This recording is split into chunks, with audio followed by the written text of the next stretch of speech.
Good morning and welcome back to Miniature Monday here on Gaming with ADHD, where today we're going to be continuing our look at the miniature box sets for Battletech released by Catalyst Game Labs.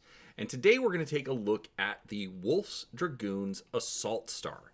Now, this was a special release for Barnes & Noble only about a year ago. And in this case, they actually released one brand new mech with some reposed and some slightly altered versions of other battle mechs that had been released previously as part of the Clan Invasion Kickstarter. So, because I wasn't wanting to do reviews on stuff that I'd already seen, I wasn't quite sure how to do it, but I think I've come up with a good method where we can still take a look at these mechs and review the brand new mech that was included in this set. But before we get into that, let me please ask to go ahead and subscribe to the channel, and if you enjoy the video, like, comment, do all the fun YouTube things. Because I do try to put out a few different videos each week covering all sorts of tabletop gaming content, and because Battletech is one of my oldest and most favorite games, it does feature rather frequently on my channel. So if you'd like more Battletech content, would love for you to come back and see that. But with that out of the way, let's go ahead and get started. Now, what we're going to do with this is very similar to the other mech packs that I have looked at before, where those I looked at all of the historical art for the particular mech in question. In this case, what we're going to do is we're going to look at the original piece of art for the mech, and then we're also going to look at the ilClan version of the mech. And then we can compare how the version in this set compares to the art, because usually the ilClan art is pretty darn close to the actual figure that they released. Okay, and then to end it off, we will look at the unique mech, which in this case is the Annihilator, and we'll look at the historical art that came for that. All right, so first up we have the Archer. Now, at the time, this was the third Archer that had been released into Battletech. So it is one of the old staples. As you can see from the art here, this is from the original 3025 Codex, and actually takes most of its inspiration from Macross and Robotech. Because of the licensing issues around that, this is one of the unseen mechs. And so for the longest time, we didn't have the original style because of those licensing issues. Since then, we've gotten some new art, in this case for ilClan. Now, as you can see, it's got the lasers down underneath the wrists on both sides, the LRM-20s, and I believe these are SRM-2s on each side. And for the mech, it's pretty close to the original pose. So we can stretch this out a little bit, get a little bit better look at it. I do like how it's got the doors open, getting ready to fire. You can see the SRM-2s underneath those, but overall it's just a beefy looking mech, and definitely has that old classic feel to it. I will admit, I wish they were mixing in some other mechs, because at this point I have painted a lot of Archers, but overall it has been pretty fun. So that is the Archer. Now, one does have to wonder, as we move into our next mech, the Rifleman, if they're reprinting some of these to kind of make up for lost time, because they didn't have designs that were still faithful to that original art like we see here.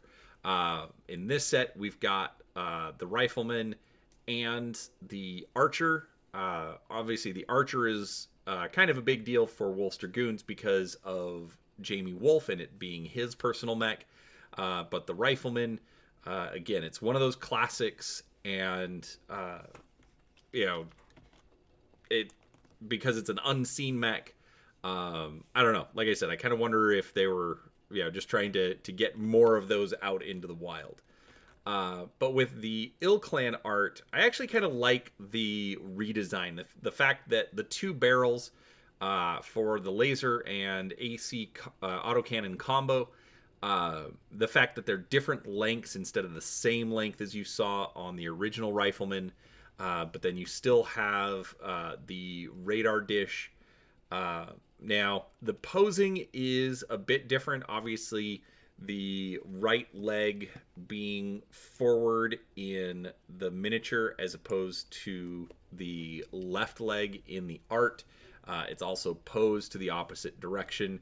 But overall, it looks like it's the same components for the most part. Obviously, they'd have to get new components to position the legs differently. But it's a lot easier to tool out a couple of legs than having to tool out an entirely new design. But overall, it looks good. It's a fun alternative, very dynamic, which is also kind of surprising for a Rifleman because it's an anti-aircraft mech. But overall, it's still fun. So that is the Rifleman. Let's let it finish rotating around.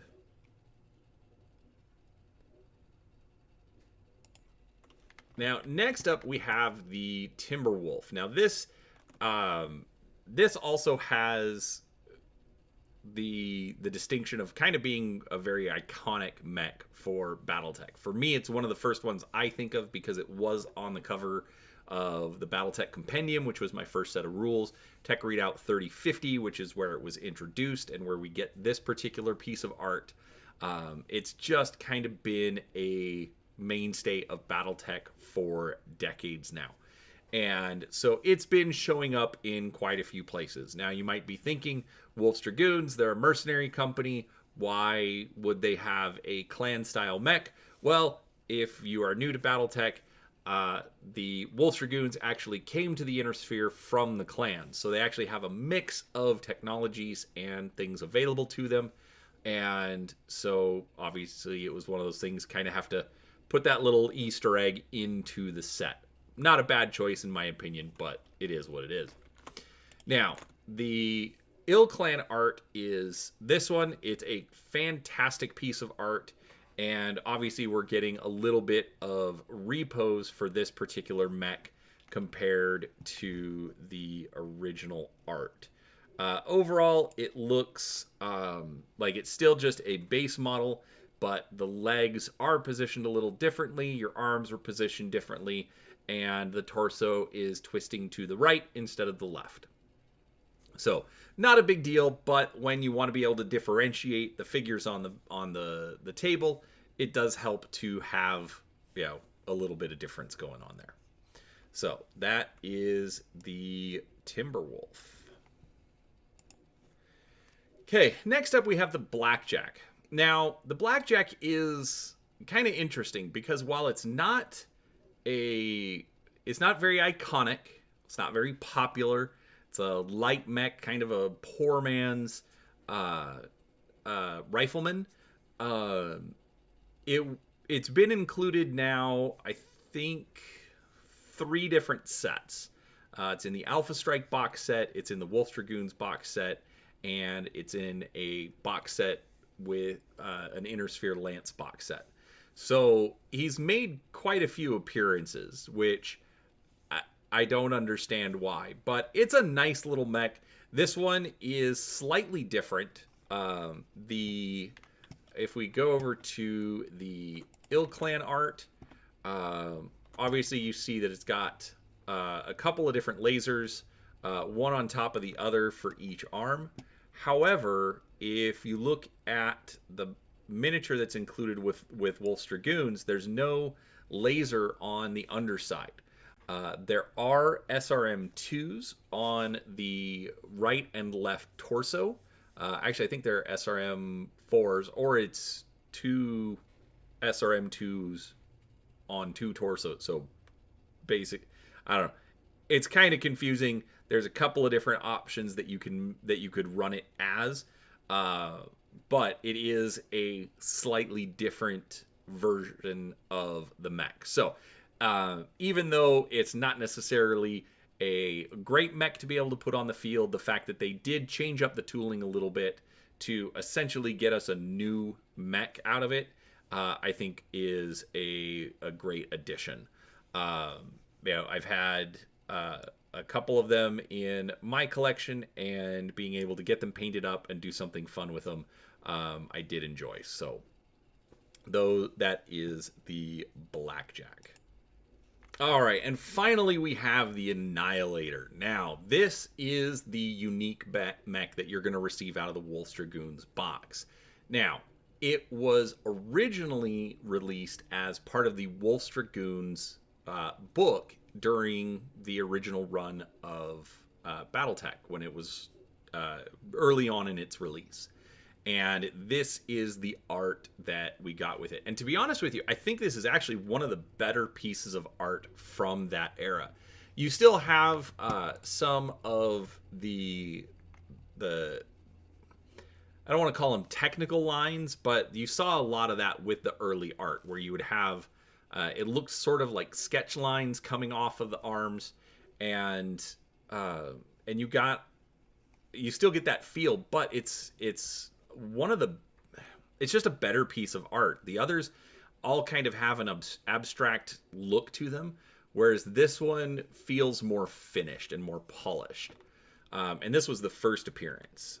Now, the next appearance would be in Tech Readout 3050, where we see this version.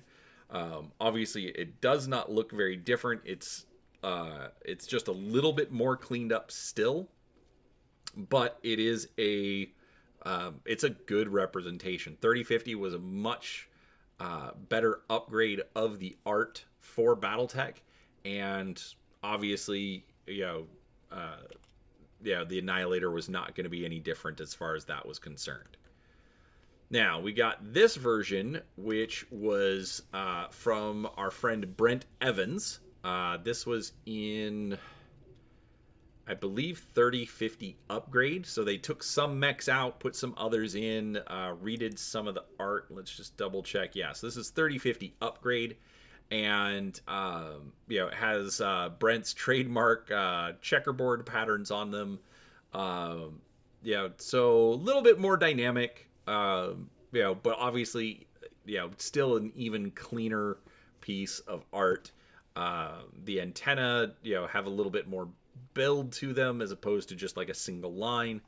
The cannons are a little bit larger, a little bit more pronounced in this version. And then this version was from, I'm gonna have to look it up. Historical Operation Klondike, so 2010, so about a 7-year jump. David White, I actually had a chance to meet him a few years ago. He is a fantastic mecha artist. I am not sure if he is still doing work for Catalyst. If he's not, that is an unfortunate tragedy. But he really does capture this. The big torso that you have on the Annihilator, the large cannons that show up in each arm. He really does capture the design, and especially from a very different angle than you're seeing, where you're looking up at it. Definitely gives it a different perspective to it. I do like this art. And then finally we have our ilClan version. Now, this one, I don't know. I think it's a little bit of a downgrade from the David White version. The arms, I think, are a little too bulky.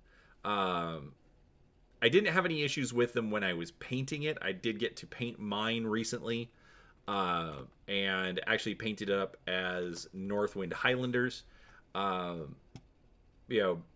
But overall, it's still a good design for a 100-ton mech spouting 4 massive cannons. It is, it's a nice representation of of the mech.